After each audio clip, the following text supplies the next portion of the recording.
What's up, guys? It's Gaijin Gamer here, back with a brand new series on Summoner's War Lost Centuria. And today we'll be breaking down tier lists for each of the rarities in the game, as well as discussing each of the units and where I currently would use them, as well as just some isms perhaps about the units and maybe higher tier PvP. I've went ahead and I've climbed through the ladder at the moment. I'm currently sitting at Diamond 5 and currently ranked 211. So without further ado, let's go ahead and let's hop into the tier list. Alrighty guys, and first up we'll talk about the normal tier here. And first one up is going to be Bernard. Now Bernard's awesome. I do believe for the normal tier he is the best unit in the game currently. Just due to the fact that he has a 2-mana acceleration at level 2. It's pretty impressive, and you still see him in the late game. He tends to be in the back lines, so make sure you protect him up because he is quite weak if you're able to get a hold of him. However, he just adds so much benefit to your team as he's just expediting the amount of mana that you have and just allows you to use more abilities, and is quite the awesome unit. Next up is Konamiya. Now, I think that Bernard's going to be the only SS1 in this tier, and I do have Konamiya here at S. I do feel like if played correctly though, and if really utilized, this S tier can move up as well as the rest of the tiers. They can either move up or down depending on how you play them. However, Bernard's so easy to play. You just kind of spam his acceleration, so we'll just keep him in SS. But Konamiya, he's awesome. He has a 1-mana ability that allows you to retrieve the last card of the abilities that was used prior to him. However, the only thing that is kind of like a downfall of Konamiya is, like, while that is great retrieving that ability, you're giving your opponent a chance to respond to that, and in that it's kind of a weakness in my opinion. But if used in those critical times, I do feel like this is probably the highest skill cap champ in the normal tier. But if used correctly, I do think he's quite dangerous, and he's really bulky as well. Next up we have Prelia, and she's awesome. She has a 3-mana ability that is going to, AoE down either, the front row or the back row, depending on if you went ahead and finished off the front row already and she's still alive. I've seen a lot of people use her in the back row and just kind of throw out those attacks with her or her ability and just get the defense down and just, which makes the auto attacks that your team's doing hit harder. And I think she's great, and she's easy to use because you can really just kind of spam her abilities because they're only 3 mana. So her and Bernard kind of paired up are just pretty dangerous if you're able to cycle those two. So something to keep in mind. Next up, we'll talk about Finn as well as Seek. Now, I do feel like they're great attackers. However, I just feel like there's better with Epic as well as some of the rare choices as well. I'm sorry, hero and rare choices. But they're still great, don't get me wrong. Especially if you kind of level them up, they can do a lot of damage. Especially, if you get some of their stones where, Seek starts critting more often, he could be pretty dangerous. He's kind of like a little missile. The problem is that these two, Finn does have the freeze effect chance. However, they just don't do enough for me to kind of warrant any higher on this list. So next up, we'll discuss Alucia. I also do think that she can be considered an A as well as Colleen. I feel like they do enough. So Colleen's got like an AoE heal as well as it gives attack up. I mean, you could maybe argue, no, I think that she's A. I think that she's probably the best of A here. I do see her from time to time in higher level PvP just due to the fact she has a team-wide heal. And there's quite a lot of stuff that AoEs down your team at the higher levels of PvP. As well as giving that attack buff for that, normal attack damage. I think people are really sleeping on the fact that normal attacks are kind of what is a big key factor in this game for PvP, and just being able to just, whittle down your opponent faster than they can whittle you down and kind of force your opponent to use abilities prior to you. So it's pretty good, her ability, and I think especially in the lower brackets, she's definitely a force to be reckoned with. Alucia, I do think she's great. However, she could probably be considered a B, but I'll just keep her here because if used in the right scenario, she's great. She clears the debuff of someone and it heals them. Can be used in those critical situations to really turn the tide of the battle. The last three that we'll talk about here is Royd. I just don't feel like he's as good as Seek or Finn here. He just doesn't do as much damage, and I feel like maybe that's kind of what his purpose is. Granted, he does have a defense break, but Prelia up here is definitely, in my opinion, a better defense breaker than him, and she does more damage. So, yeah, he's kind of like the bottom of the barrel here. We've got Shannon. Now, she is good. I think that if you use her correctly, she's kind of got her, 2-mana ability that allows you to just like, attack up, defense up, just to kind of trade better. However, it also, I'm sorry, as well as it also kind of, you can kind of spam it, so your opponent never really knows what's coming. But the problem is, if you're spamming this ability and your opponent's spamming, something that's going to trade better, she tends to fall behind pretty quick. So just something to keep in mind. And then the last up we'll talk about, which I don't see him on here, so we'll just substitute him, is Rakuni. And I think that maybe he'll become better later down the road. He just doesn't fit into the current meta at all. He does have a mana down skill, which is great. However, it just doesn't last long enough, as well as, there's really not too many good places to utilize that, at least efficiently. It's kind of like a dead slot, in my opinion, as of right now. So without further ado, let's go ahead and we'll talk about the rare heroes. Alrighty, and next up, we'll discuss the rare heroes. And in my opinion, I think there's 3 that really stand out to me in this tier. First up, we have Thrain. I think he's personally, in my opinion, my absolute favorite, but followed closely by Beretta. The reason why I like him so much is that he can counter anything on the board. If you have dots, he has a 100% chance to stun. Granted, his ability is a little pricey at 5 mana. However, just having that crucial moment in the game where someone uses an ability that, could just set the tone of the battle and you happen to get that stun, it's absolutely amazing. Also, towards the very end, granted it hits random targets, but as you kind of narrow down the targets towards the very end, he starts to dish out some damage, especially if he's laying down multiple of his shots onto one target. It's absolutely insane. I've won many games where I had like 2 units left. My opponent had 2, but just due to the fact that it started to be less random with Rain, he not only did he stun them when they tried to use their abilities, but he just nuked them down. It's absolutely insane. So as I alluded to earlier, I think Beretta here is number 2 closely. The reason I like Beretta just slightly less is that, in my opinion, Beretta is slightly easier to be countered. Just the way that Beretta's ability works is just doing an AoE and setting 2 dots on the enemy, assuming they don't get resisted, as well as just doing some initial damage. I think with the meta as is, there's a couple, like, not only summoner abilities, but also, let's see, what is his name? Wusa, that's just kind of counters Beretta pretty hard. Granted, there's ways around that, and there's teams designed for like a bunch of AoE comps, and I still think that he's absolutely insane, because if you're able to get that off and just all that dot damage on your opponents, it's just absolutely insane. Granted, he also has a 5 mana cost, but still well worth the cost, and definitely deserved of the SS tier here. Next up, we have Orion, and I think that Orion's also my last pick here for the SS tier for the rare category.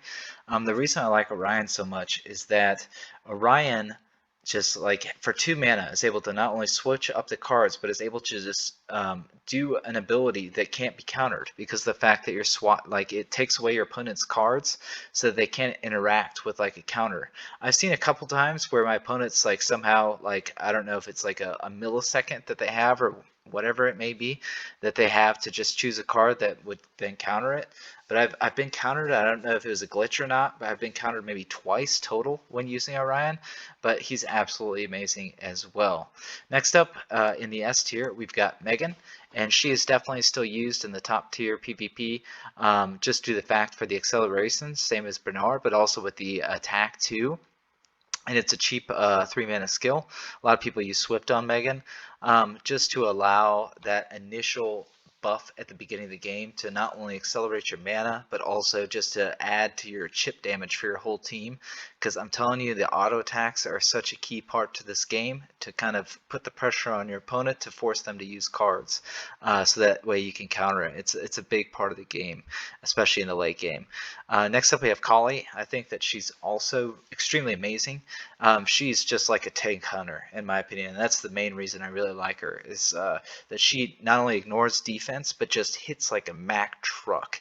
And some of the bigger tanks out there, or just some of the bigger targets, are kind of weaned typically in the later meta as well.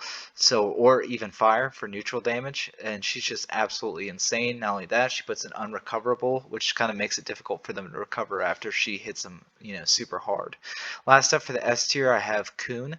I think that he's awesome. I just feel like water, in my opinion, is kind of a iffy typing at the moment personally. Especially there's just a few attackers out there that just kind of make quick work of Kuhn, as well as like just some ability stoppers. Like he targets the whole row with a freeze, or depending if you're in the front or back. It's absolutely amazing, still great. I just think that his tank abilities are just kind of subpar compared to those of the hero tier or even some of your legendary heroes. I personally like to have heroes and legendaries only up front, just due to the fact that they have a higher defense and higher HP pool, but still an amazing tank.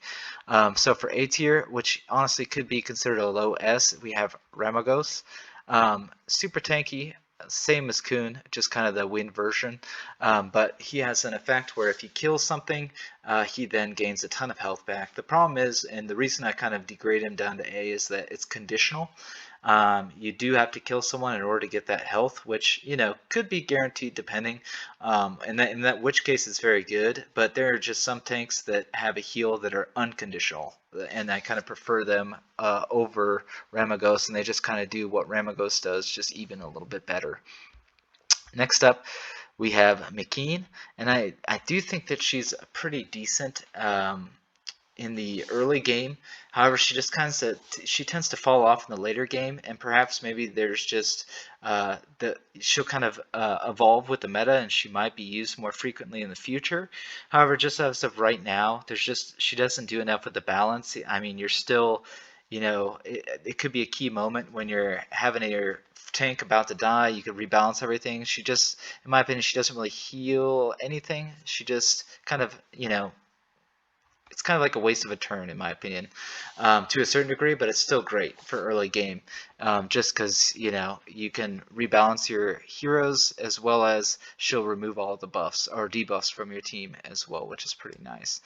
Next up, we have Tarragos, and honestly, I think that he's above Meghan here, and kind of similar to Kali. Instead of a heal reduction, he has a stun. And I do think it's great. However, it doesn't ignore defense, and that's the main reason I like Kali over Tarragos here. Still a great option. The stun's great too. Just doesn't do enough, in my opinion, where I think Kali's is definitely more respectable and pretty awesome. Next up, we have Mav and Hralsvik for the last two slots here in the rare category, and in my opinion, these two just don't do enough. I think Mavs, it's kind of gimmicky. You can swap with your opponent, or I'm sorry, not with your opponent, you're with one of your own units to kind of, balance out who's being attacked or who's being targeted. However, it just, there's tanks that, heal when they're swapping, or just deal damage when they're swapping, or I'm not swapping, but it's just like when they're just tanking, doing the job in the front line. In my opinion, just Mav doesn't really make the cut for me. Granted, he does give a defense buff, however, it's just not good enough, in my opinion. And Hralsvik, I feel personally Hralsvik is just kind of weak at the moment, and maybe he might get a buff later on, but just the branding effect, as well as he kind of does a lower damage point. It's like he's kind of confused as to what he wants to do. He's kind of built like a bruiser, where he doesn't do the most damage in the world, but he doesn't do enough damage, or he's not able to tank well enough to really be super great. So for that reason, I put him down here at the bottom. So without further ado, let's hop over to the hero tier. Alrighty now everyone, so now moving on to the hero category. First up, we have Sophia. Now Sophia's great. I really didn't know what to expect when I first got her. I was like, oh man, I really wanted to roll for someone else, but I'm so glad I did, knowing now what I do. Not only does she provide a defense down, but she's a nuker. So she just provides that quick kill that you're looking on potentially some tanks if they don't have immunity on them, or just really anything. Even if they do have immunity, she just does so much damage with like a 4-hit combo that's literally insane. and you see her everywhere at the end game. It's actually quite ridiculous. Next up, we have some of the tanks that I really love to run, and I personally run these as well. First up, we have Kamoon. So not only is he very awesome in the tanking department, got high defense, high base HP, does damage based off HP, but also heals the lowest HP ally based off some of the damage that he does, as well as placing an unhealable buff onto your enemy. It's actually quite crazy. I've seen him kind of carry, especially down to the last few units. He's great to have. And just does quite a bit of damage as well as a support character. It's absolutely wild, and he's just an awesome character to have. So that's why he's SS. Next up, we have Jean. Jean, for many of the same reasons, she's a tank. She has great defensive stats, both HP as well as defense, and provide a stun like for 3 mana, which is great because it allows you to counter something if it's in the front, and to quickly get rid of that card for your opponent. And then it also heals the unit with the lowest HP as well in your on your side of the battlefield, which is great as well. So not only are these tanks, but they heal, as well as she stuns and he provides a HP down for the enemy. So it's quite insane what these two do, and I really love to run these, and I do. And I would recommend if you have either of these two, you should be really happy as well. Now, next up we have Hua, and I think that she's kind of the cutoff for the SS tier here. For many of the same reasons as Sophia, instead of a defense down, she just kind of does raw damage, but she's a fire element, which is pretty key, as you'll kind of run up against different types of tanks. I run both of them personally, just because you'll never know what you're going to face. And then her ability is that if she kills an enemy, she will then steal 2 enemy from your opponent, which is great because it just causes disruption against your opponent. Now, sometimes if you're kind of using it before or after your opponent uses ability, you can kind of fall prey to they're going to use all of their mana, so that mana loss might not come into play very often, but she does enough damage, as well as if you do happen to disrupt your opponent's plans, it's just an added bonus at that point, in my opinion. And she's got some great stats. She's kind of what maybe Heralsvik should have been. She's kind of a bruiser. She's got great HP, she's got great defense, but she also does great damage as well. So it's pretty insane. Next up, we have Soha. Now, Soha is pretty awesome in the current meta. The fact that she steals a buff and gives it to your team is pretty amazing. She works really well against Wusa, and that's probably the main reason that she's there, as well as, there's tons of other buffs that you can steal as well as doing some chip damage. But she's awesome, and that's why she is S rank. Next up we have Copper, and I think a lot of people are kind of sleeping on Copper. They just kind of see his ability, and maybe it's not so great. She ignores defense. If you have 50% higher than your opponent when he's attacking, he attacks a whole row. But the one thing that's amazing about him that people are kind of sleeping on is that he's got insanely high base defense as well as HP. So when you're using him in the front line, it takes your opponent forever to kill this man. He's like an unkillable person. It's absolutely insane, and I hope you don't sleep on Copper moving forward, because he'll absolutely do you. I mean, even if you don't use his ability, you could just have him there to just tank. It's wonderful, and I think people are sleeping on that facet of the game right now. Next up, we have Lapis, and she's also great, and she's a great tank as well as a damage dealer. Lapis, I've seen Lapis. I wish I had her. She is currently the only hero card that I don't have. Lapis, constantly, she deals damage to a whole row, first of all. I've seen her deal upwards of 1,000 damage per each of her hits, so she can do up to anywhere from 2,000 to 4,000 damage, and then she creates a shield after she's done. So she can tank, she does insane damage, and she's really awesome. If I had her and kind of used her more, I'd probably move her up to SS. I just, haven't had the opportunity, and I think she's great though. Next up, we kind of have Vertiheal, and I think he's kind of cut off for the S in my opinion. I know the last 2 picks are going to be kind of highly debated, I'm sure, but Vertiheal is awesome, does a lot of damage, also provides kind of a supporty debuff on an enemy that allows your team just to kind of heal up from auto attacking the enemy. I personally don't really utilize him as I don't really run him in any of my team comps, but I'm excited to do so moving forward and just see what we can do with Vertiheel here. Next up, and I know this is going to get a lot of flack, but we've got Lucian. Now, let me just start off by saying that no one runs a Lucian in the upper echelons of PvP that I know of, that I've seen currently in Diamond or in the higher tiers of Gold. The reason being is that without high level runes at the moment, no one really has enough defense where the defense ignore really is a huge factor at the moment. Except if you're talking about Kali, because she just does so much damage. I feel like Lucian kind of does chip damage to a certain degree, if he doesn't have an attack buff or anything like that. And the biggest thing and the biggest drawback, in my opinion, is that his ability costs 6 mana. That's absolutely insane. Not only that, like your opponent could be casting counter abilities, and if your opponent happens to get a stun off while you're using the ability, that is 6 mana down the drain. Just for some chip damage, essentially, in my opinion. So it's kind of questionable at the moment in the current meta. Next up, we have Chloe, and she's awesome. Don't get me wrong. I just feel like she doesn't do enough for what she is. Don't get me wrong. Invincibility is nice, and on the right team, it can really, be extremely well utilized. However, she's kind of niche in that regard. I don't really see her as much. People run her in a lot of dot cleaves because you're just trying to survive until you can essentially whittle down your opponent. But for invincibility without even having immunity, because you can just use an ability that, like, for example, use Odin. I'm sorry, not Odin. You can use Poseidon's ability where it just decelerates the enemy team. Even with invincibility, it's going to go through it and just put that debuff on as well without immunity. So for that reason, I think that she is A, and that will end things off for the hero tier. Let's go ahead and hop over to legendaries. Alrighty, and lastly we have the legendary tier.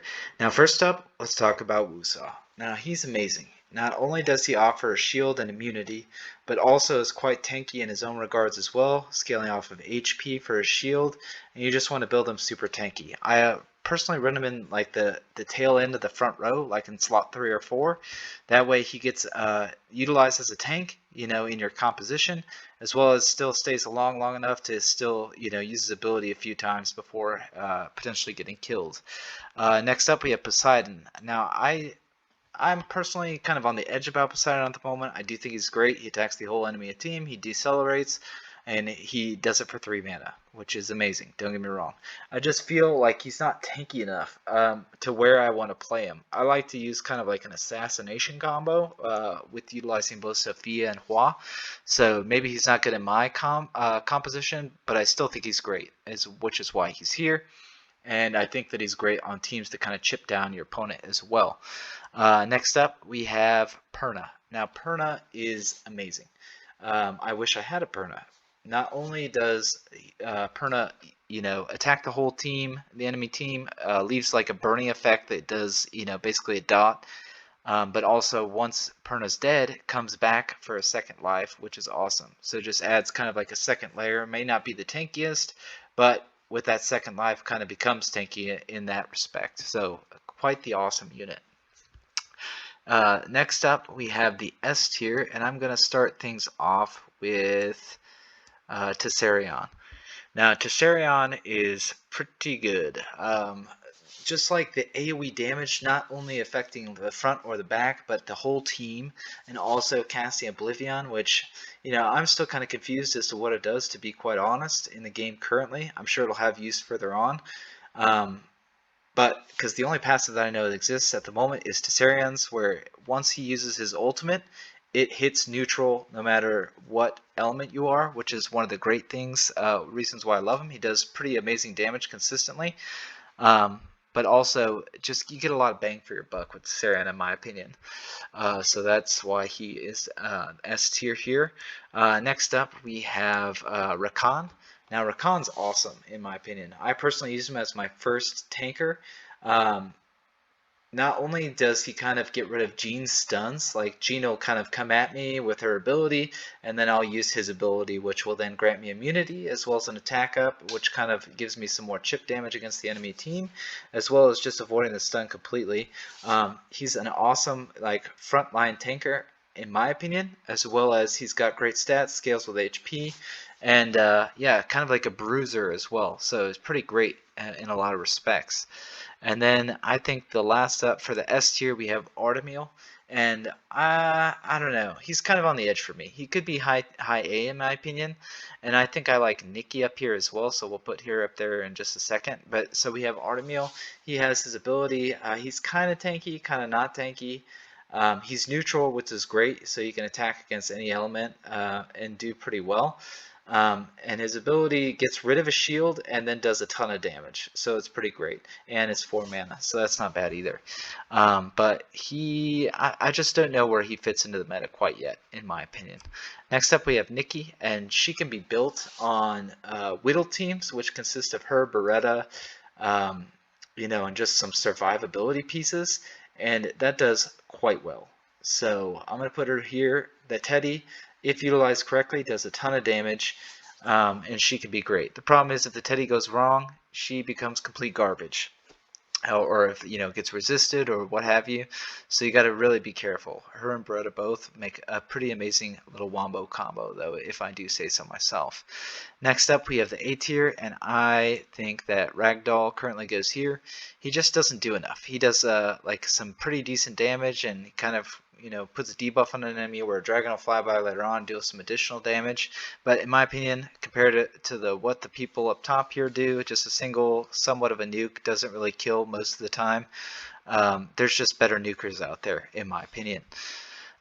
Next up, we have the Light Unicorn. And I think that she's great. She brings a crit down, as well as she removes some debuffs and stuff. She's great, don't get me wrong. I just don't think that she's better than and she's tanky, so that's pretty good too. I honestly, the fact that she's tanky kind of moves her up. I would probably use her in the front row if it was me. I don't personally have her though, but I do think that she's pretty tanky, and she kind of cleanses some debuffs, which is great as well. So I think that she fits probably low S, to be 100% honest. I forget that she's so tanky, and that's a huge factor in this game for PvP. Next up, we have Camila, and I think that Camila is kind of a weird spot in the game right now. I don't really know. She probably could be here. Might be a B, to be honest. She does somewhat damage. In fact, I'm going to move her down to B. She does some good damage. However, she just doesn't do enough for how much mana it costs, as well as you get some buffs and stuff for your team, but it's just not game changing like some of these characters up here. Not only that, she's kind of like a bruiser, but kind of falls into that Herald's big trap where she doesn't really do as much damage as some of these other guys, which kind of makes her kind of the bottom of the barrel in my opinion. And then we have the X Factor Hathor. Sorry, we're missing Ganymede as well. I'll talk about him in a second. But Hathor is pretty good. I think that her ability, if used really well, like I think she's kind of got a really high skill cap, but if used pretty well, it's pretty dangerous because you can kind of counter easily your opponents. But that being said, it doesn't do any damage. And that being said, it's just kind of, it's expensive for what it is. And if it goes wrong, even if it goes, right, your opponent could just ignore it depending on what phase of the game you're in. So she's kind of interesting at the moment, but we'll see where she moves up if the meta shifts at all. And then finally we have Ganymede, and Ganymede is quite awesome. He destroys cards, does a AoE decelerate, as well as some AoE chip damage. I think that Ganymede could probably move, up to here, if not even further, to be honest. I really like Ganymede, and he's pretty awesome. He gets rid of your opponent's cards in some cases, as well as, like I said, the decelerate and AoE chip damage, which provides some pretty great sustainability, or kind of just chip damage and kind of like an AoE damage comp. For your team if that's what you're trying to go for. I've seen a composition with like Nikki, Ganymede, as well as Beretta, and those teams do pretty well. And you kind of have to pick and choose what you want to defend and what you want to kind of just let through, and it becomes quite the guessing game, and it's quite fun, to be honest. So without further ado, this kind of concludes my tier list. If you disagree or agree with me, please let me know below in the comments below. Um, uh, I will also be continuing to do Summoners War Lost Centuria content, so if you like the video, please consider liking and subscribing to the channel for more content. But without further ado, I'm Gaijin Gamer, signing out.